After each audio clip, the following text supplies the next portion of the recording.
The Galactic Military Academy's crystalline halls had never witnessed such silence. Commander Vecran of the Aetherian High Command stood frozen, his azure hand hanging at an unnatural angle, while Cadet Maya Torres maintained her parade rest position as if nothing had happened. It had taken exactly 0.3 seconds. The assembled cadets from 17 different species watched in horror as their seemingly invincible weapons instructor discovered what humanity's application file had warned in bold, red text: extreme caution advised. Species originates from Class 12 Deathworld. The incident began during morning inspection. Maya had committed the unforgivable sin of speaking out of turn, correcting Commander Vecran's tactical assessment of Earth's role in the recent Void Wars. Her voice had been respectful, her facts irrefutable, but Vecran came from a culture where subordinates remained silent, where hierarchy was absolute. The slap came without warning, a disciplinary action common in Aetherian tradition, meant to shame and silence. On their homeworld of gentle breezes and cushioned atmospheres, it was merely symbolic. But Commander Vecran had forgotten a crucial detail about Deathworlders: their reflexes were not symbolic. Maya's hand had moved before her conscious mind registered the threat. 70,000 years of evolutionary programming, honed on a planet where everything from the weather to the wildlife tried to kill you, compressed into a fraction of a second. Her fingers closed around Vecran's wrist mid-swing, her grip automatically calculated to neutralize the threat. The snap echoed through the bay like a gunshot. Cadet Torres, release. Lieutenant Kessa's command cut through the shock. The VRYN officer's 4 eyes were wide with something between fear and fascination. Maya let go immediately, stepping back into attention. Her brown eyes remained forward, her breathing steady at 12 cycles per minute, a rate that would indicate extreme stress in most species but was merely normal for a human. She didn't apologize. She didn't explain.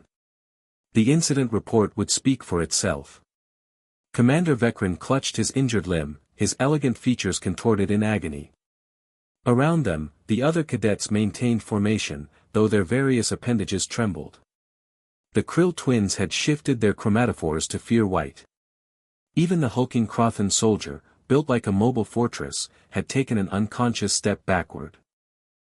"Medic," Lieutenant Kessa said quietly, never taking her eyes off Maya. "And someone get Admiral Thorne. Now." The wait lasted 7 minutes. Maya didn't move. She'd been trained not to. Before leaving Earth, every human recruit spent 6 months learning control, how to move slowly in crowded corridors, how to regulate their grip when shaking hands, how to suppress the predatory reflexes that made other species instinctively flee. But no training could override a billion years of survival instinct. Admiral Thorne arrived with the medical team, his silver hair and weathered face marking him as one of the few humans in command positions. He assessed the situation instantly: the injured Aetherian, the perfectly still cadet, the terrified witnesses. "Commander Vecran," the Admiral said, his voice carrying the weight of authority, "I trust you familiarized yourself with the safety protocols regarding physical contact with Deathworld species." Vecran's response was a pained hiss as the medic applied nanite gel to his wrist. Thorne turned to Maya. "Cadet Torres.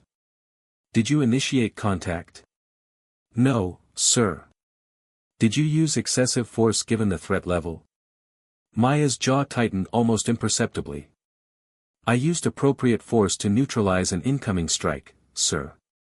I released immediately upon command. The injury is due to the commander's bone density being insufficient to withstand a standard defensive grip."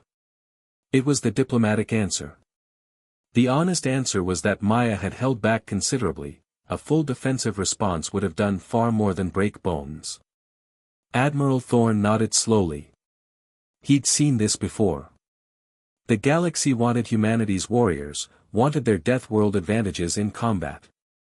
But they also wanted humans to be gentle, to conform to the standards of species who'd never had to evolve under a yellow sun's harsh radiation, never had to outrun pack hunters across endless savannas. "Commander Vecran will be reminded of protocol," Thorne said finally. "Cadet Torres, you're dismissed. Consider this incident closed." As Maya marched out, maintaining her careful, measured pace, whispers followed her through the corridors. The Deathworlder who broke an officer without blinking.